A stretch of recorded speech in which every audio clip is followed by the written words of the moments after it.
Okay, weiter. Maseches. Bava Kama. Maseches Bava Kama. So excited! We're about to do the Shiur. Whoa! We are where we kuf yud ches Amud base in the towards the bottom of the page, and we are in the two dots. Rabbi Yehuda Omer baises lokin men, mitboyes and lokin men. We do have to recap yesterday in order to understand today. Basically, unfortunately, nothing personal against shepherds. I like them all, but all the shepherds that I know I really like, zero. I don't know any. But Lamaisa, they tend to steal. And the Shiur is L'nishmas of Meir Menachem ben Akiva L'fuas Kol Cholim Kulam. And now, what do we say? That the shepherds tend to be thieves. And therefore, when a shepherd offers you sheep or goats or milk or cheese, usually, although there are exceptions to the rule, usually you should assume that these are stolen goods, and therefore you should not buy it from him. Now, we did speak about the numbers, and I have a clear picture, Ellen, about your question from yesterday. Basically, if you stole an amount that cannot go not stolen, no. If he offers you on sale, and of course he looks like a very nice, innocent, good guy, and he says, no, it's not stolen. So if the number of sheep is big and it's a large number, which is either 4 from a small herd or 5 from a big herd, which means the bailim, the owner of the herd, would definitely notice, because either 4 or 5 cannot go unnoticed. Because it's a larger amount, you are allowed to buy it from the shepherd. If it's two, he can somehow nick. It's nick. He can nick it from the. I'm in line. I don't know, in America, it's like to steal on the side. Yeah. Skimming off the top. It's skimming off the top. Yeah. Okay. Yeah. So the kids are. Yeah. 2 of them can be. Really? There were 50. I thought there were 48.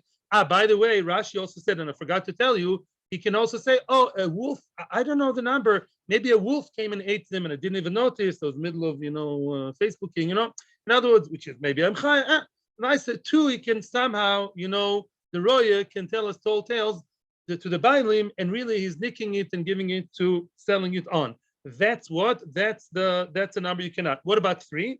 3 depends. If they're thin, you should not buy them because the 3 thin ones go unnoticed, so maybe he stole them. 3 big fat ones, the bailim was already fantasizing when he watches them about his next barbecue. Then already the 3 big ones, the bailim would notice, and therefore you are allowed to buy them. Okay, that's what we said up until now. However, I'm sorry to disappoint you. I did not see exactly what's called a big herd or a small herd. I saw Tur Shulchan Aruch Rishonim. I don't know. We have to use the eye, whatever. 4, 5. Mechavrusa said the true thing. In halacha, we always have like a set amount. Because one would argue, you always have a certain shiur, a certain number you have to follow, whether it makes sense or not. There has to be a red line. There has to be a cutoff point. In other words, halacha decided that 5 sheep are always noticed. 5 out of 500, 5 out of 50 are not the same. True. 5 is already a big big enough number that we in halacha consider as big. We have to put the cutoff point there. And those amounts, the 5, you may buy from the roya, because we assume that had they been stolen, the bailim would have noticed. Then came Rabbi Yehuda, and this is today's shiur. What did Rabbi Yehuda say? Rabbi Yehuda made it differentiated in a whole different level, whole different plane. What did he say? Rabbi Yehuda said 3 words in English: location, location, location. Rabbi Yehuda said depends. Where does the bailim live? Mishkafayim. Okay. Why? No, I'm not picking Mishkafayim, because across from Mishkafayim, you sometimes ask people. Sometimes you see the herd. You see the herds. Very good. We live in nature. So beautiful. So if you live in Mishkafayim and the herd is across the street from you, that's in town, then you can buy, says Rabbi Yehuda. You may buy from the shepherd because the bailim has hawk's eyes from his mirpeset in Mishkafayim. He sees what's going on. He's controlling the scene with his Mishkafayim. Very good. And therefore, if it's in town, then the bailim definitely noticed what's going on, and you can buy. If it's in the midbar, if it's, 10 kilometers away in the middle of midbar in Yehuda, over there, the bailim doesn't really know what's going on. So there it's easier to steal. So if a roy approaches you in the middle of the desert in your Ben Azmanim trip and tells you, would you like to buy a sheep or 2? Oh, great. Or goat cheese or something. No, goat cheese is allowed actually for different reason. Would you like to buy some sheep? Oh, for sure. No. In the midbar, it's worse because there the bailim does not notice, right? The bailim is less aware. Yeah, it's an offshoot. It's a faraway branch of his business, and he's not aware of what's going on so much. Therefore, there you should not buy higher chances that it's stolen without the Baalim noticing. So Rabbi Yehuda speaks about location, and what does the Tanna Kama speak about? About numbers. How do you now combine? How do you plug in Rabbi Yehuda with Rabbanon? Frag the Gemara. Rabbi Yehuda Oimer Iboilu. They had a question. We're after the two dots. Iboilu, right after the two dots. They had a question about Rabbi Yehuda. Rabbi Yehuda Arei Shakai Velachumra. Did Rabbi Yehuda speak about the? Did he relate? Did he refer to the first statement of Chachamim and he's being machmir? He's being stringent, and soon the Gemara will explain what it means. We'll speak it out. Or Dilma, or maybe a Seifa Kai Velakula.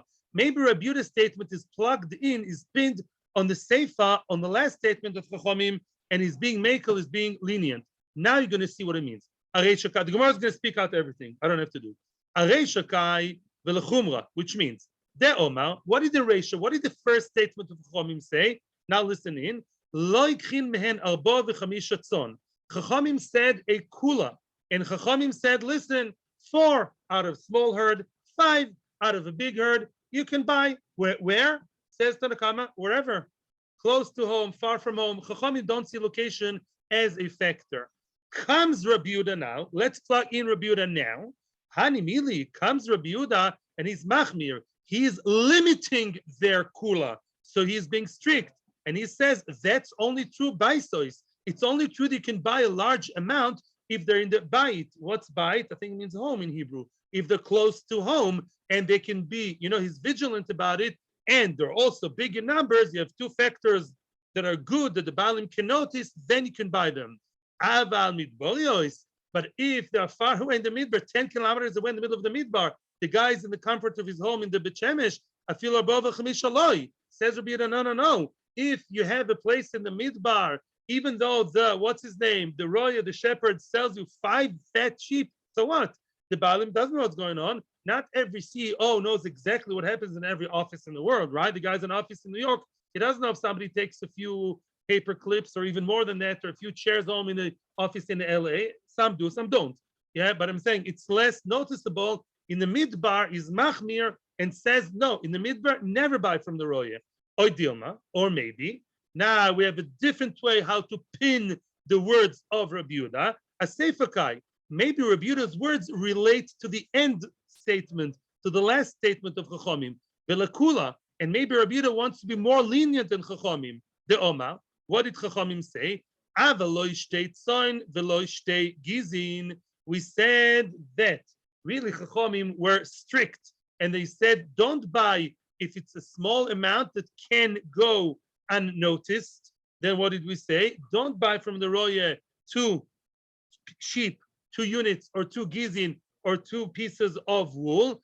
Hani mili, says Rabbi Yehuda, no. When we're machmir midbarios, only if it's a small amount and in the midbar. You need 2 strikes the other way.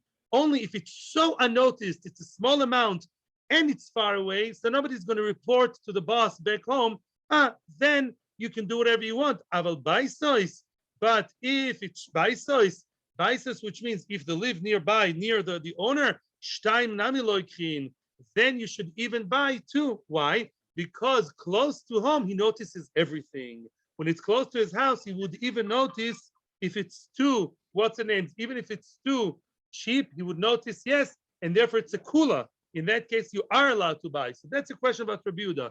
Rabbi Yehuda is going to an extreme. Is it extreme l'chumra, to be strict and say that even in the midbar, don't buy if it's 4 or 5? Or do you mean no? He's lekula and says no. If it's close to home, he notices everything, even 2. So if the shepherd sells you these 2, of course they're not stolen because he'd be scared of the bailim. That's the question. How do you understand Rabbi Yehuda? What part of the statement does Rabbi Yehuda relate to? Toshma, here comes the answer. Tanya, it says in the Brisa, an easy answer. Rabbi Yehuda Omer, where are we now? Kuf Yud Ches Amud Beis, in the very, very bottom of Kuf Yud Ches Amud Beis, in the bottom of the page. Tanya, Rabbi Yehuda Omer, says Rabbi Yehuda, Loikhin Baisois Mehen, says Rabbi Yehuda, one's allowed to buy from who? From Mr. Shefer, from the shepherds, he can buy Baisois, homegrown, those that are close to home, sheep or goats, you're allowed to buy. Those who live in the desert, you cannot buy because they're the boss, the owner doesn't control. So far, so good. That's not new. Oh, here comes a new statement. Wherever they are, even in the midbar, even in the faraway place where the CEO of the sheep has less control, but the number is so big, 4 or 5, then he would notice the boss comes to visit periodically. He has his spies, he knows what's going on. And such a large number, you can't just nick even if I were in the midbar. So that answers a question. Since it says anywhere, shmamino, that is to say, a seifakai velakula shmamino. Very, very clear and easy. We see that Rabbi Yehuda related to the seifa. And his statement came to limit the chumrah, and he wants to be makel and say wherever it is, 4 and 5 is good, and even lakula, you can always buy in the midbar. Then said the Mishnah Kufi Tesam Aleph, the longest parak in Tehillim, and also the last daf of Bava Kama. What did we say? People who are shomer peros is a person who guards, is the keeper of the orchard, let's say, of the field. And all of a sudden, what kind of field? What fruit does he guard? Does he keep? No, give me a fruit. Orange. All of a sudden, surprisingly, this guy's oranges for sale. Cool. He started working as a shomer bitachon over the oranges, and now he wants to sell oranges somewhere funny, interesting. What did the halacha say? The Mishnah said, don't buy from him. Unfortunately, he's assumed to take a little bit of oranges without the Baalim's awareness, and that's gzela, so don't be partner in crime, don't buy it from him. However, Rav, listen to the story about Rav. Zabin Shabishta Me'arisa, Rav bought some twigs. He bought some branches, maybe in order to, as combustible for the firewood. He bought it from an oris. What's an aris? Aris he's not a day laborer. Aris is sharecropper, exactly. He's a person who takes percentage. He takes, third, a quarter, and he bought from the oris. Amar la Abaye, Batnan. Abaye challenged Rav, and he asked him, it says in the Mishnah, V'lo mishomer peiros, eitzim peiros. A person who's not the owner, he's a shomer, he's the guard, don't buy from him wood or fruit. So how come you buy from the oris? The oris is not the real owner, he just takes percentage. And therefore, why do you buy from him? Maybe he stole it, because really 80% or 70% of the goods there are not his. They belong to the owner. So maybe he stole. Omar Lei says Rav, no. I will buy from him and I will buy from him. Omar Lei, no. He says, Hani mili b'shomer. The Mishnah only spoke about a guard. The lei slay begufi de ara midi. He has nothing. Midi means something, or in this case, nothing. Yeah.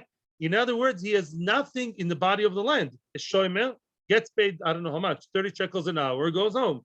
He has nothing to do with the actual fruit. He has no percentage in it. And if he all of a sudden has the fruit, very funny, we raise an eyebrow and we say, we're not going to be your customers. Aval oris de isla begavei. And Oris has shares, as you said, the name is sharecropper. He has shares in the what? He has shares in the payers themselves. Then we assume that we're done the kafschus, and we assume that what he sells is from his part. He does have, some of them even take half, or a third or a quarter. So it makes sense that it's from him. The guy sells the payers. Yes, the Havamina was he doesn't have the majority. But the maskana is, well, he does have some percentage, so we're going to look at him favorably, and assume that it's his. And that's halacha. Shulchan Aruch says from an oris you can buy fruit, and you assume it's his. He has a part. Now, another limitation to what we said. What did we say now? A shomer peres, the guy who guards, who looks after what? The orchard, that orange pardes, don't buy from him. Is that always true? Let's see. There is a certain scenario, a certain situation in which you are allowed to buy from them. That sits down and sell properly with a chair, like a mensch, in a public place. And they have a basket in front of them. The turtani lifneim, and they have a turtani, they have scales. Like a shop, remember when you were children? I don't know, in America, in Israel, there were scales. I remember the scales. I remember them still in Israel in the 70s. The turtani lifneim. The kids are, they look like mention who sell in a public, terhesia, official, formal way.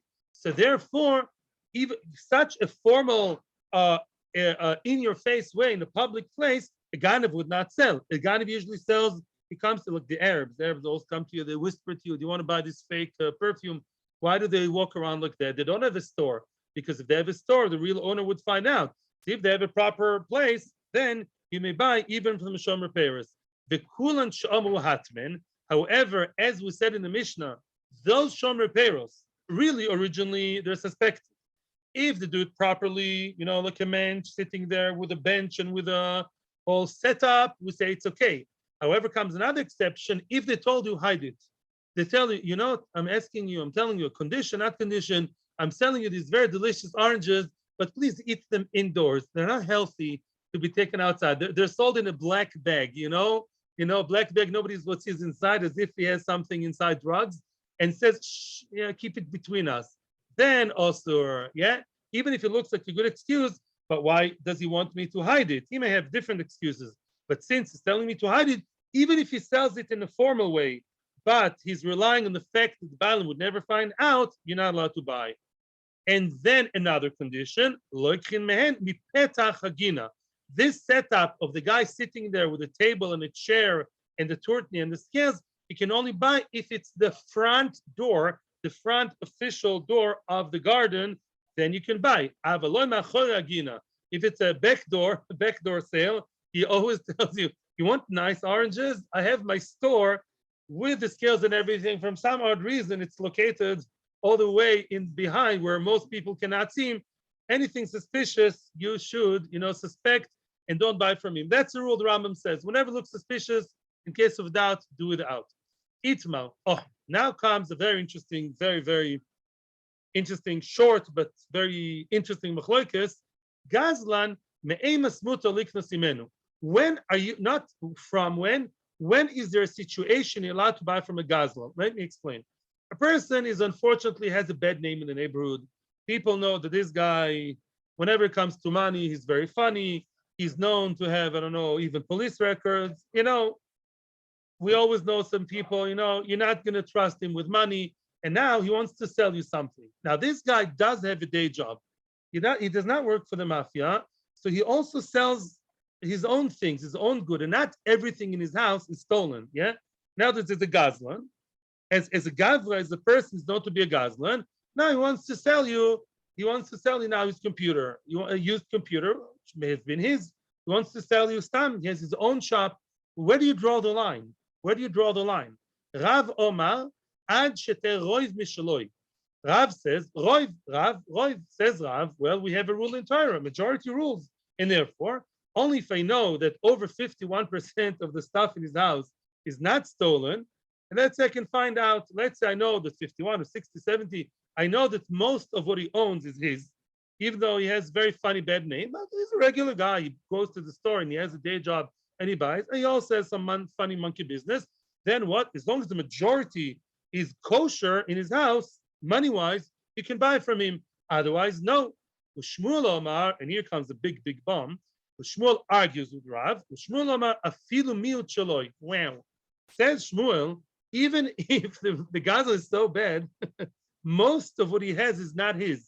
And the minority of what he has is his, you're allowed to buy. And Mechavrus and I, we are scratching our heads. Why? Why doesn't Shmuel follow Roiv? Yeah. Now, if I know that 60% of the stuff in Yenna's house is stolen, and I don't know what's stolen, what's not, and of course he tells you everything is kosher, yeah. So he's not reliable. So Shmuel says you can buy from him, even if it's only the minority. We can assume it comes from the minority. I'll continue a little bit, and then I'll explain. I did see an answer in the Yam Shel Shlomo. Continues the Gemara. Oy relay Rav Yehuda gave a hoiro. Rav Yehuda gave a psak. Rav Yehuda was a Talmud of Shmuel. Very close. Rav Yehuda was a Talmud of Rav and Shmuel. Rav Yehuda, being a disciple of Shmuel, Oy relay Ada Dayala. Ada was a Dayal. Dayal, not a Dayal in the airplane. He was, but that's where Dayal. Dayal is a steward. Dayal, he was the Shamish of the Talmidei Chachomim. Ada was a person, his job was to serve the Talmidei Chachomim. And Rav Yehuda told Ada, Kedivrei ha'omer afilu miut shaloi momoin. Wow. Shaloi, sorry. Afilu miut shaloi, which means basically Rav Yehuda paskin like Shmuel. Very simple. Rav Yehuda told people, like such as Ada Deyala, he told people you can follow Shmuel's opinion He's saying what? That even though only the minority comes from the Gazlan himself, you can rely on that. What's going on over here? First of all, although we use the pasuk like Shmuel in Dine, here it's a big machlokas Rishonim. There are big groups of Rishonim. I don't remember who says what already. Some of them pasuk like Rav. You can only buy from a Gazlan if the majority is kosher, his property, and some say like Shmuel. Again, what does Shmuel mean? I saw in the Yam Shel Shlomo, it's a bit difficult. He says like this. Let's say you know for a fact that 40% of the things in his house are his. You know it, you follow him, you're close to him, you're his brother, you're his cousin. You know exactly what's going on in his finances. Yesterday I spoke to a lady. She told me that somebody who's taking care of my finances. She's an old lady. He knows everything about mains and outs. He arranges my accountant, my cheshbonis. Okay, she trusts the guy. Very good. Same thing. I know what's going on there, and I know that 40% were bought legally. He has a day job. He earns that amount, and he goes with that money, and he goes to Yesh, and he buys things. Now, 60% I don't know are stolen. He's muchzak to be a gazlan. As much as we know that chazaka halachically is called a proof, but it's not as solid proof as knowing mamish, mamish, mamish. Yeah. In other words, one thing I saw with my eyes that 40% he bought with his money, and the 60% which are stolen are highly, highly likely, but we don't know it for a fact. Yeah. So in that case, that's when Shmuel said what he said. Because although 60% are larger numbers, but the probability is one level less. It's chazaka and not yediyah. Therefore, in that case, that's Yam Shel Shlomo's explanation. It's not so glatt in the pshat, but that's Yam Shel Shlomo, Derech Choshev Achron. So that's what I'm telling. There are other explanations which are understood even less, but that's the best I can provide. Let's continue. Oh, here comes big. Yeah, I mean, Mosu. Yeah, okay. Now, Mamoin Mosu. I'm sorry, my punctuation today. Mamoin Mosu. Oh, what's Mamoin Mosu? It's very confusing, the words. It's Mamoin of a moiser. A person is a moiser. Now, a moiser, says the Gemara in Tractate Avodah Zarah. The Gemara says in the Zohar, somewhere I don't know, around Yud Chesish. The Gemara says a moiser is a person who's dangerous to the public. Why? He's a person who snitches on people and about their money or about their lives, to either to the government or to mafiosos, which more or less is the same in this country. He's an informer. Thank you for a better word. I like the word. He's an informer. And people are raising an eyebrow and saying, no. The Rosh explained to us recently, what did the Rosh say? If the government gets hold of a person's tax issues, yeah, then they can torture him sometimes, and he can get close to be killed. And now I'm saying something science fiction that will never ever happen in America. I'm imagining maybe in America a person would have tax issues and they will put him in jail for 28 years, more than a murderer, right? No, never happened. Just fertile imagination. That so 28 years in jail, I think, is tantamount to death, almost. And therefore, speak to prisoners. And then what? And then such a person, he keeps moistening. We're not punishing him. He's mamish like a walking bomb. He's danger to everyone because he keeps moistening. And the government / mafioso / whoever, they go and they take money of people unjustifiably, may torture them, may jail them, and therefore, you want to give him muster to be a good American, be a good taxpayer, give him muster yourself. But don't tell the government. So now, a moiser, what's halacha? Very strict. Halacha says, moisrin, you're allowed to get rid of them.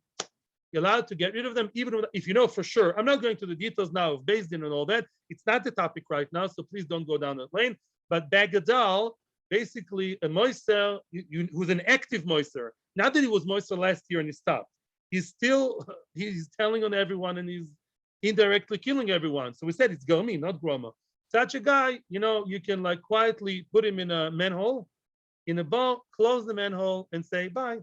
Nice meeting you. That's what halacha says. He's dangerous. Yeah, so just you can get rid of the guy. As I state in the Gemara, I'm not saying halacha ma'aseh today. There's not halacha shiur, but the gadol, that's ashkofa, that's halacha generally speaking. What about his money? What about can I take the moister's money since he's already, excuse my language, dead meat? I'm trying to be very gentle with my words, yeah. But he's dead meat, yeah. So maybe his money I can also take and confiscate and throw it in the garbage. There's a lot of questions here. Let's hear the sugya, and then I'll hear you. And you can stay till 1 o'clock. Why not? I'm going home at 1. It's fine. Masu, mama in masu. What's the halacha regarding the money of a moiser? Ravuna v'Rav Yudah. It's a dispute between the Amoraim, Rav Huna and Rav Yehuda. Chad Omer mutar la'abdoi biyad. You're allowed to actually go and la'abdoi biyad, burn it, throw it, to destroy it manually with your own bare hands. You're allowed to. Chad Omer also la'abdoi biyad. The other one says, no, you're allowed to kill him, but not destroy his money. Why? The Gemara is going to tell you why.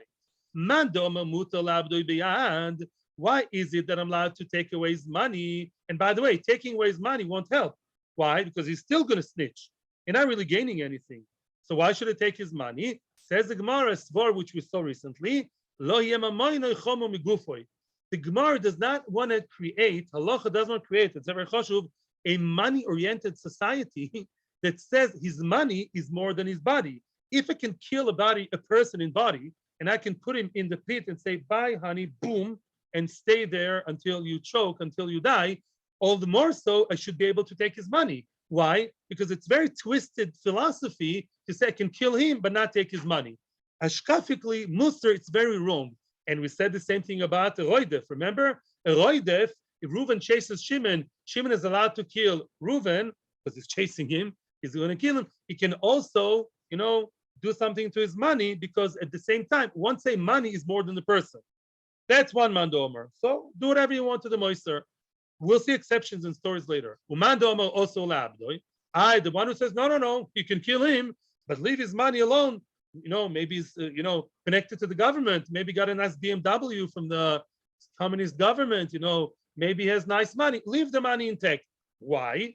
Says the Gemara, deal me'alia. Maybe leva git kinderlach, git the kinderlach. He's gonna have good children. You never know. The guy's a skunk. Yes. The guy's a skunk. Maybe his wife is good. I don't know. The guy is a skunk. The guy is a moister. Maybe he'll have good kids. Can have the biggest tzaddik with the biggest rashaim and vice versa. And it says in the Bible, Yochin Rosha, the tzaddik yilbash. Sometimes the Rosha prepares, amasses money, and the tzaddik wears the clothes. In other words, he's going to die.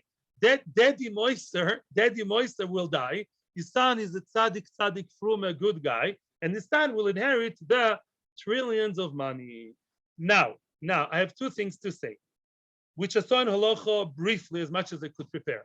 Number one, if taking away his money will be a deterrent, then it's different.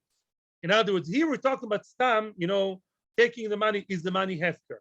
Louis Yitzir says, one of the noise kelim in Shulchan Aruch, what would be the guy? You know what the guy is a moister? Because he's rich. Because his rich people listen to him, as is derech olam, as it says even in the Gemara. People listen to rich people. The reason why Luciano likes to listen to Moshe's informing is because Moshe is a rich guy who lives in a big house with a big BMW or fancier cars, with whatever. So if you take away his money somehow of Moshe, then he won't be a moister anymore because they will look down at him. So then you're allowed to take the money because that's actually a clean way to stop the informing, because degrading him, taking away his money, taking away his luster, and then won't be moister anymore. That's number one. Number two, interesting, unless it's letoeles, you're not allowed to be moister in him back. That's very, very interesting in Ashkafa. In other words, let's say the guy is a moister, and according to those who say you're not allowed to take away his money, right, because it will be for the children, maybe you're allowed to inform. He informs on everybody else. Oh, he also has his tax issues. Moshe, the one who talks and tells Ivan and Yevgeny, the town, the Pritzim, he tells us about our taxes. He also has tax issues. No, you're not allowed to do that. Unbelievable. In other words, you don't extinguish fire with fire. Basically, don't be a moister yourself, even though he's a moister, because it's also. To kill him is different. Killing him would help. No, because killing him would really stop him. But if the Messiah won't stop him, let's say you're moister that there's a small tax issue, he'll still be moister. You're playing a power struggle with him, You're not stopping his Messiah. If you're stopping his Messiah, everything is kosher.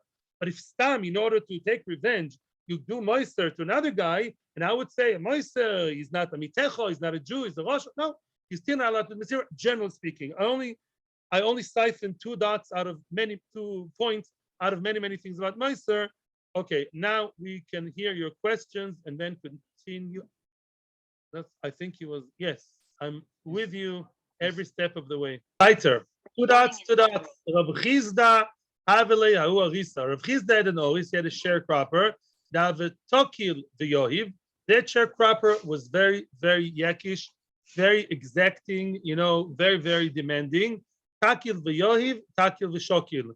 He would weigh and he would give, weigh and take, which means he would always make sure that he gets exactly 50%, be extremely particular, and not even give in a little bit more to Rav Chizda. He has to realize he's working for an Amora.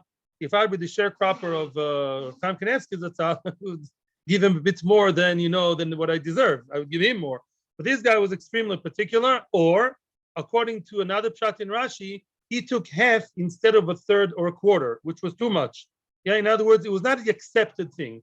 Most Arisim take a third or a quarter. This one had, like big eyes. So Salke, he kicked him out. At some point, Rav Chizda said, "Thank you, goodbye, nice working with you. I'm not going to work with you anymore. Shalom, shalom.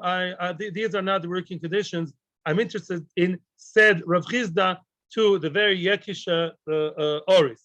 Why? Korah Nafshe, Rav Chizda mentioned the Pasuk and recited it about himself. The Tzofun Letzadik Chel Choite. Yeah, the Tzofun Letzadik Chel Choite. No. Yeah. The Tzofun Letzadik Chel Choite. The Chayil, the might, the money of the Choite, of the sinner, is hidden for the tzaddik. At the end of the day, what the sinner thinks he's taking with all these tricks, at the end of the day, the tzaddik will get it. Yeah? So now, full stop. Now. What was due to him? 1 second. Rav Chizda stopped the agreement. Why? He said, this guy is a Rosh, is a Choite, and I'm a tzaddik. Rav Chizda was self-aware person. And he said like this guy is really trying to get as much as he can from the tzaddik's money, which is me. And therefore, I know that the money that he's supposed to earn at the end of the day, I'll get it. And he kicked him out.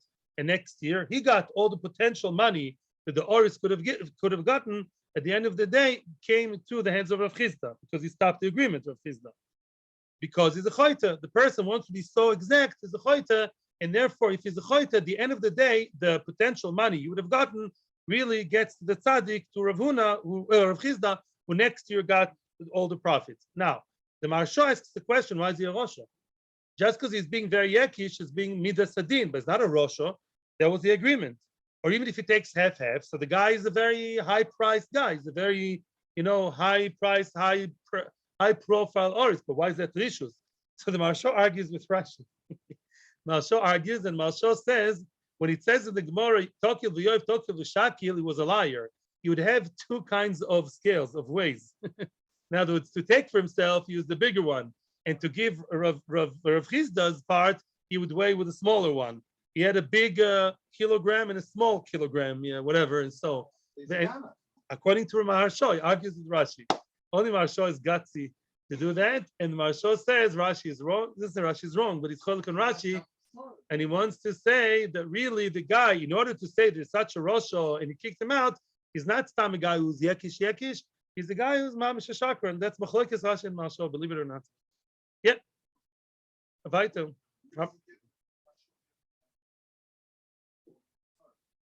He doesn't need Masor. That's how he learns the pshat, the words. Tokil v'yoiv, Tokil v'shakil. Ramasha is good with the words. When you learn Gemara, it's not just about Masor. If you learn Baruch Hashem, I was zoiche to learn by Tzvi Shlevsky. When you learn Gemara and Rishonim, the main thing you have to focus is the words inside, not the fluffy stuff outside. Tokil v'yoiv, Tokil v'shakil, if you notice, means he weighed and gave, weighed and took. Oh, says Maharsha, according to Rashi, why doesn't it say he took half? What's the business of weighing as though? That's very good with the Maharsha. The problem was with the way that he weighed it. Excuse the pun. He weighed it the wrong way. Mashma like the Maharsha. Not that I'm arguing on Rashi. Chas v'shalom. Rashi is Rashi. I'm sure Rashi has his understanding also. I'm just telling you that's what the Maharsha learns. The weighing was funny. That's good with the words. The Maharsha doesn't need anything more than that. Although it's a big chiddush for an Achron from the times of the Maharsha to argue on Rashi, which was way, way, way earlier. That's why I'm so surprised. And at that happy note, let's continue. Now we have, okay, thank you. Now we're going to analyze, to explain one posuk in two different ways. Kimatik vaschonef kiivtza Ki yeshel Eloi kanafshoi. What's the hope of the chanef? Chanef is a flatterer, a rosh flatterer. Ki yivtza. What's livtzoa? I know it means many things. Livtzoa also means to steal. Besides the other meanings, betza. What's ma betza? Taivas betza? Theft, loot. Yeah. In other words, what's the hope of the? Sure. Ma betza also means. A betza also means to steal. Or what are we gaining? It's a wrong kind of gain. When we say ma betza kinargus sachin v'chisinas damoy, means what are we getting gain from it? Betza means wrong way of gaining in general. Bekitzer. Kimatik v'schonev kivtza ki yeshel Eloi kanafshoy, because Hashem will shal, he will meshil, he will take away, take off his soul. He will remove his soul. The question is, whose soul will be taken? Who is going to die because of Reuven stealing from Shimon? It's a machlokes Ravuna v'Rav Chizda. Machlokes Ravuna v'Rav Chizda. Chado amar nafsho denigzal. The pasuk describes how bad is theft or all kinds of trickery. When you steal from someone, it's as if you killed him. Yeah, yishal nafsho. It says Hashem. Of course, Hashem at the end of the day is the one who kills, who takes away the person's soul. But the person will be in such anguish, is going to die, and that happens. People have financial crisis. They can get a heart attack. Of course, a heart attack is from Hashem, but it's really the Gazlan's fault that he got a heart attack a day after he was, let's say, laid off from work. Yeah. The other one says nafsho shel Gazlan. No. The other one says no. That means Hashem will punish the Gazlan. If Reuven steals from Shimon, Yishel Eloi kanafsho means Hashem will take Reuven's soul. Hashem will kill the Gazlan. Hashem will take away the nefesh of the Gazlan because he's a thief, so he deserves death.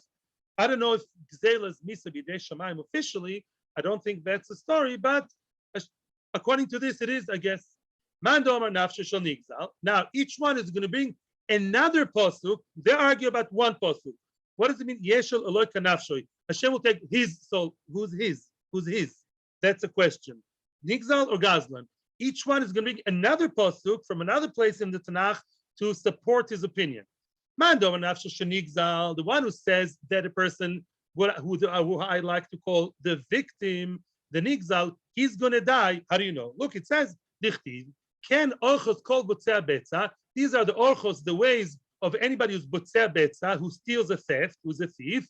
The nefesh be'olav yikach, he's taking the soul of the owner. You see, the thief takes away the olive. He takes the owner's soul. You took away his computer. You took away his soul. You took away his $10,000. You took away his soul. So that's Mando Omar, that the thief is like a murderer. Mando Omar Nafsho Shel Gazlan, the other opinion says no. It means that Hashem will take away the soul of the thief. Dichtiv al tigzol dal kidalhu. Don't steal from the dal, from the poor man, because he's poor. Yeah, because he's poor, says Rashi, even if there's nothing to take from him, don't steal from him. I don't know what that means. I guess there's very little to take, and you still take from him. The al tedake oni bashar, don't oppress oni bashar. Oni bashar, the oni at the gate means what's the gate of the field? Leket chikchopea. Matnesanim, yeah, some people play funny tricks and they don't give the leket chikchopea in the field, yeah? Don't do that. Ki Hashem yoriv rivam, beware when you mistreat tanim. Hashem will fight their fight. And Hashem will take away of who? Hashem will be kovea. Likboa also means to steal. Hashem will take away the soul of them, of who? Of the Gazlan. Don't touch my children, the poor ones, because I will take away the soul of those who stole from them. Oh, so you see, who's going to die? Gazlan. Hashem will punish the Gazlan, the Misa. Now I have to do the crisscross, yeah? Each opinion will now explain the other opinion source, as the Gemara always does. The other opinion, aksiv nefesh be'olav yikach. It says nefesh be'olav yikach, which means what? Bepashtus, the Gazlan takes away the nefesh be'olav, the bailim. If Reuven stole from the bailim Shimon, then he stole from Shimon. Shimon is going to die, not Reuven.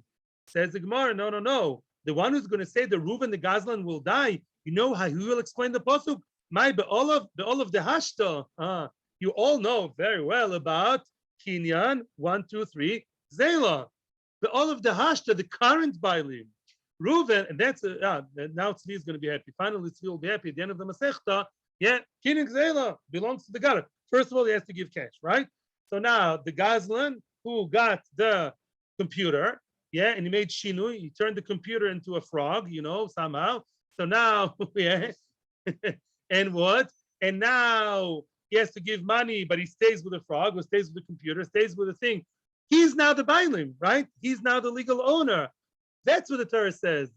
Nefesh be'olavikach doesn't mean Reuven stole the nefesh of Shimon, the owner. Hashem will take away the soul of the current owner, the Gazlan who was koine with Kinyan Ksela. Reuven the God says, "Oh, I've been through Bava Kama." He's like, unfortunately, some people are abusing halacha. He's doing a trick and says, "Oh, I'm the owner now. You're the owner." Be'olavikach, Hashem will take away the soul of the Gazlan who was tricky and was what? And was koine with Kinyan Ksela, according to this opinion. Correct? Now the other side. The one who says that Hashem will take the soul of Reuven the Gazlan, it says no. It says the Reuven takes the soul of Shimon the victim. It says no. Matan Komer. The pasuk should not be read as one long sentence. The syntax of the pasuk is cause and effect, an explanation. Why? Matam. Why the koves koveim? You know why Hashem takes away the soul of the Gazlanim? The kavi nefesh, because kavi nefesh, because they were kovei nefesh. The Reuben took the soul of Shimon. Kova is kovei nefesh. He took the soul of the one who did what? Who took the soul of Shimon. But really, it focuses on Reuben was killing Shimon. Amar Rabbi Yochanan. Now it says Rabbi Yochanan, Kol hagoyzos chaver shove pruta. A person who steals from his friend even one shove pruta. Shove pruta said Benvenisti 11 agorot. You steal from your friend a small amount of money, even a small amount. Wow, looks like we paskin more like who? That stealing in hashkafa, in muthar, is tantamount to killing. It's as if you took his neshama away from him. Wow, you stole. It's as if you killed. Yeah, as opposed to machlokas in California, they're allowed to steal up to $1,000, right? Without what? Well, man. I'm sorry, 950. Oh no, I'm sorry. Oh, that's okay. 950 is fine. Okay. What? Yeah, many people told me. I'll talk to you later. Yeah, you Baruch Hashem out of America for long enough. Yeah, Baruch Hashem. Shenemar, yeah. How do you know? Well, that's a strong statement. Do you have a proof that stealing is like killing? It says, Ken ochos kol b'tzeh betza, which I saw the pasuk. These are the ways of the one who steals the theft. It's nefesh be'olav yikach. And Rabbi Yochanan reads it how? Nefesh be'olav, who? The Ganav took away the soul of the victim who's from his supermarket who stole $950. It's as if you killed the supermarket owner. The oimer. Now they're going to bring at least 3 more psukim to make the same point. The Gemara is going to bring 4 psukim, if not 5, to tell me again and again the same thing. The oimer. Another pasuk says, he, the thief, takes away your crops and your bread, and he takes away, kilu, he steals your sons and daughters. Why? Says Rashi, if you take the parnasa from a person, his children have nothing to eat, and then it's kilu, you killed them. Yeah, you killed him and his family because there's just no food at the supper table, because you took away his parnasa. The another source, Mechamas bnei Yehuda, a nevuah against the people of Yehuda. From the Hamas, what's Hamas? Don't tell me the organization. Hamas is what? Forceful purchase, right? In other words, you steal and you pay. What does it mean, you steal and you pay? You came with a gun and you say, you sell me this and I'll pay you. For sale, exactly, forced purchase. So Hamas bnei Yehuda, asher shafchu dam noki be'altzam. You see Hamas, which is a form of theft, shafchu dam noki. It's tantamount, it's compared to spilling clean blood. Daimer, in a 4th pasuk, El Shol Vel Beis Adomim. This is now a reason why there was a Megefa in the time, there was an epidemic, Corona, in the times of David HaMelech. Why was that? Because there were old accounts Hashem had to close from Shaul's HaMelech times, and he had his own issues, such as Shaul had Beis Adomim, the house of blood. I don't want to say the wrong word. In some language, it's not a nice word. The bloodthirsty, the bloodshed house. The dynasty of Shaul is like have to do with blood. What does they have to do with blood? Who did Shaul kill? Al Sharhemi says a Givoinim, because Shaul killed the Givoinim. I'll tell you already now. Yeah, no, I'll say it later. Later on, we'll see exactly the Shaul, and please mark my words in red. Indirectly, Shaul killed all the Givonim. You know what the Givonim are. Those who faked it and they came and they faked as if they came from a faraway land, but they were promised already. There was a pact done with them. So they stayed as very low citizens. They had to be water carriers and woodcutters, right? So that section, those like lowly people, Shaul indirectly killed them, and they were makpid. They were angry with Shaul and his family, and then David killed Shaul's children as to appease, I think, somebody from David, maybe these people. It's in Yavomas Ein Chesamot Beis. Somebody, yes, somebody from David. Weiter. Now, my ve'omer.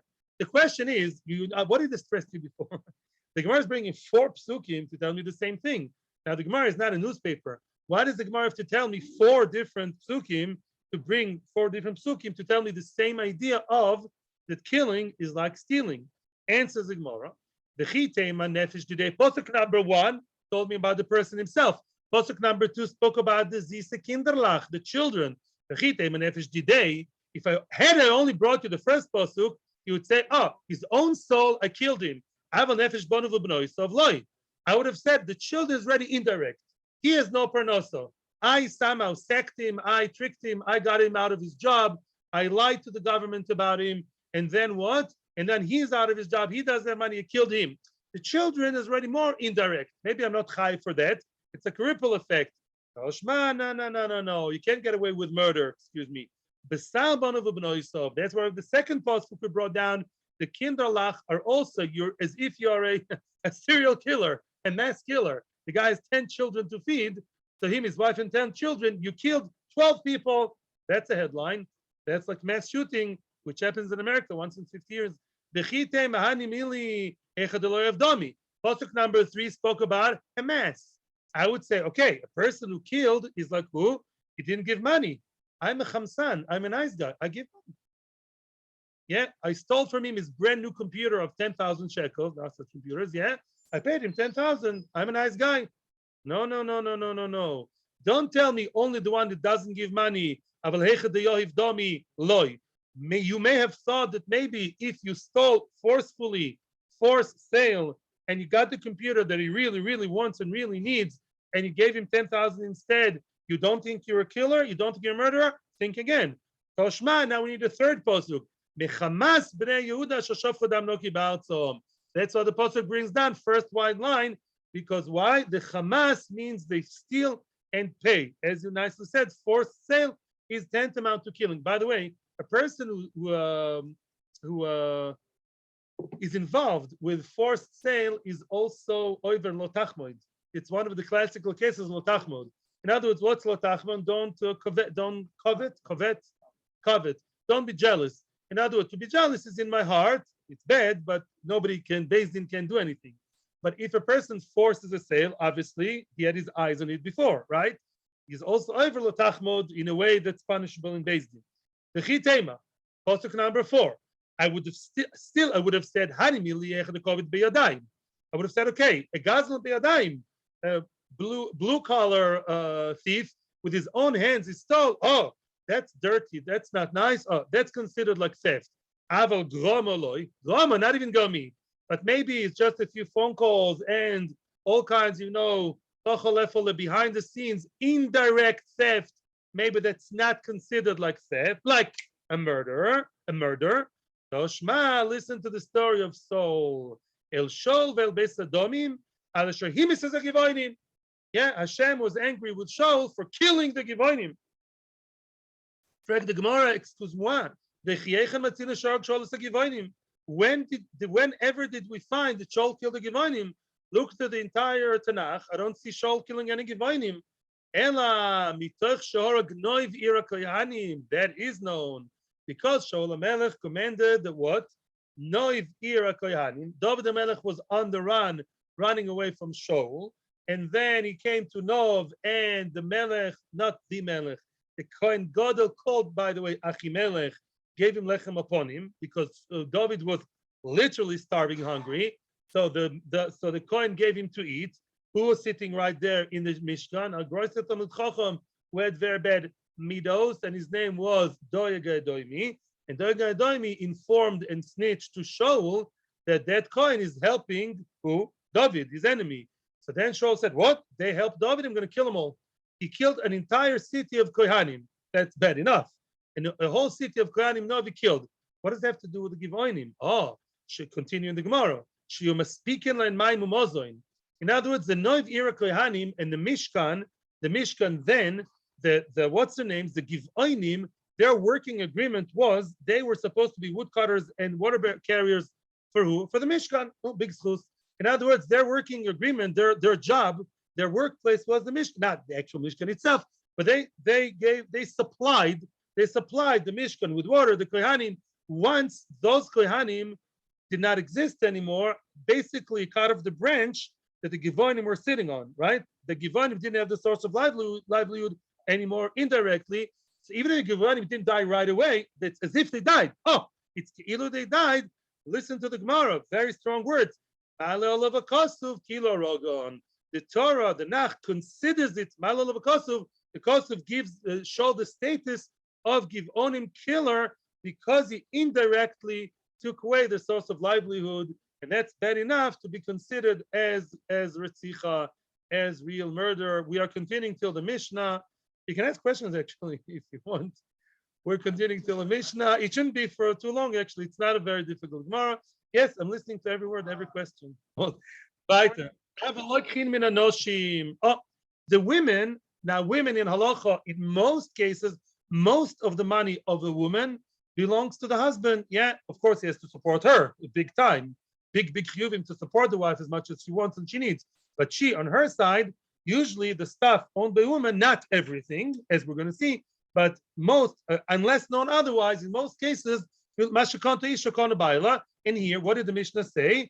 When a woman sells you something that doesn't look necessarily a feminine kind of item, not normally sold by women, you should suspect.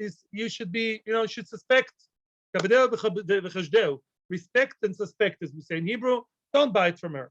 Don't know about them. What did the Mishnah say you are allowed to buy? I'm sorry.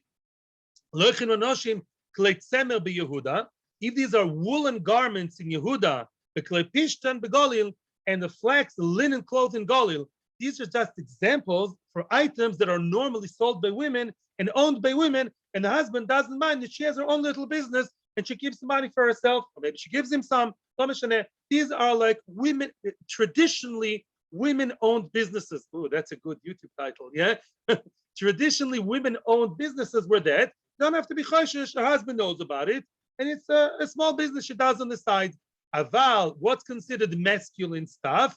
Lo yenos v'shmonim v'slotois.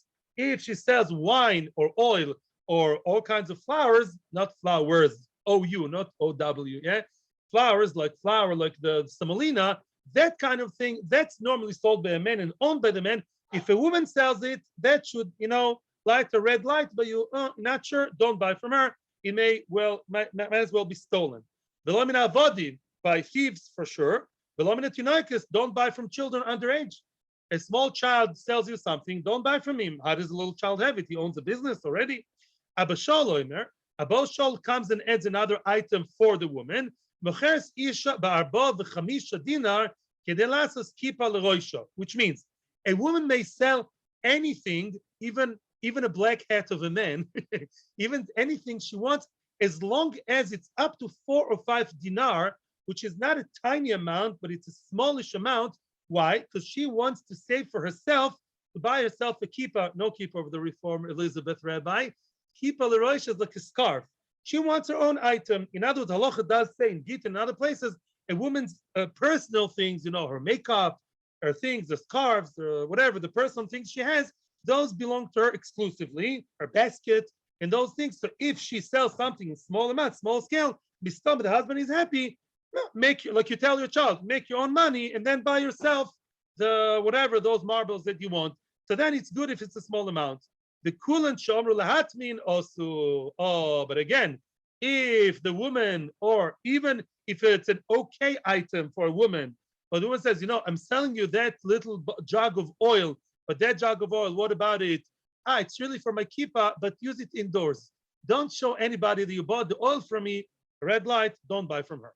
Now comes the very important halacha in tzedakah. Gabay tzedakah loikin men dover muat, avaloi dover merube. That's a very important thing for me, us fundraisers. Let's say you come to a rich guy's house and you know that he's the main supporter. Even in today's feminist world, Lamaisa, in many families, the main supporter is the husband. Yeah, that big fancy house of the Gvir, it's his, and she does some little job. I don't know, she sells in the store not to keep busy, but the money is mainly his. And you come and you tell her, no, I have a kollel, I have a amuta, I support children for her, and she gives you a $50,000 check. You know, so that don't accept it from her. Why? Because you don't know if her husband agrees. You're touching on her emotions, and she's a woman, but you don't know if her husband agrees. Now, 50,000 is not a joke. Please turn off the phones right now. I don't allow phones in the Shiur. Phones are not allowed here. Yeah. And then what? And then what? And then what do we say? If it's a small amount for that rich guy, $50 is nothing. For me, 5 shekels can accept. She has a whole wad of $50 to give every schnar at the door for them, no problem. 50,000, don't accept from her. How do you know husband agrees? So that's also part of the story, men-women relationship with money. The Abadodin, what about, I'm just reading again, the Gabay tzedakah, I'm repeating. The Gabay tzedakah, the tzedakah collectors, loichin men dova muat from the women, you can take a small donation, avaloi dova merube. You're not allowed to take a big donation. Maybe the husband is not agreeing. The Abadodin are the oil makers. The Gadol, it's the oil makers. The wife of the oil maker, she wants to sell the oil. It's her husband's business, not hers. And she was all of a sudden selling you directly, privately, oil from the wife of the oil maker. You're allowed to take a big amount. Why big amount? Then she cannot nick from, what's in the word? She cannot nick from the husband a whole 5 liters, and she sells it openly. She didn't just take a small amount from the husband. Probably her husband allows her to sell. Bava Kama. But if it's a small amount, she's selling you a small amount of shemen, a small amount of zaysim, of olives, that you're not allowed, because maybe she snatched it, from that's not whatever. She took it from the husband, that you're not allowed to buy. Right? It says b'moy and the right version is b'mu'at. In other words, you're allowed to buy a small amount of olives from women, even though it's usually not allowed. The Galil Ha'elyon, in a place called the Upper Galilee. Why? Sometimes a person is ashamed to sell himself. He's a choshev guy, he's a choshev businessman, he's a choshev avrech. It's below him, it's pasnish for him to sell start selling olives, oil, that's below me. No, and therefore, what does he do? She doesn't mind. The woman, first, it's normal to sell. She likes to sell and talk to people. So Mimela, what? In such a case, in the Galil, since it's normal, there are 2 reasons. First of all, it's normal over there for men sometimes to give over to the women a small amount to sell. Rashi also says that in the Galil, the shemen was very expensive. So even a small bottle of oil was very expensive. She cannot just, take it away from her husband without noticing. Can somebody take a small, let's say you have a diamond jewelry by you worth $5,000. It's very small, but of course you would notice, you keep it in your safe, right? And therefore such a thing, because it's expensive, you're allowed to buy because it's not stolen, because it cannot go unnoticed, like with the Roya. Final story. Ravina, story on the same idea of receiving tzedakah from women. Ravina ikla lebei mechoiza. Ravina came to Bei Mechoiza. You tell me, people, Mechoiza, was it a rich town or a poor town? Very rich town. It was as rich as Tavion, Parsh Mariahu. Very good, Mishkafa. Tavion, Caesarea. That was Mechoiza. Atzu Noshi de Bei Mechoiza. The women of Bei Mechoiza, the wife of the big lawyer and the wife of the CEO of wherever, all the women, Ramu Kame, a tzedakah collector came to town. And you know which tzedakah collector? Ravina himself is collecting money, a women's event. And all the women, what did they do? The Kravli, the Shiri, and they gave him gold jewelry and silver jewelry, Kabel Minayu, and he accepted the jewelry from these women. Ravina Rabbi Tosfot challenged Ravina. Excuse me, Rabbi. Batanya, it says in the Bryce that we just learned. How can you get from these rich women in the Chuzah a gold jewelry? It's a big thing. You're not allowed to receive a big, large donation from a woman. And what's the obvious answer? Omerlei, honey, those millionaires from the Chuzah, from them, a gold piece of jewelry is very small. Yeah, for them, a nice, for them, a gold chain for the Avrech Koil and his wife, that's the most expensive thing they have. For that guy who lives in Caesarea, that's child's play. She gives it to him. For her, it's nothing. Of course, her husband doesn't mind. And Mimele, you're allowed to take it from her. Thank you very much. Tomorrow, last year, are we excited? And Mirz Hashem, buy your Bava Metzias. Buy Bava Metzia. And come early on Wednesday to catch your seats. So you don't fight with the new guys. Ooh. Somebody sells us a Bava Metzias, we So- leave. You have to know if it's stolen or not. Put a sign on your seats. Reserved. How can you not be on the first day? Wednesday was fun. Okay. Bye-bye. Good day.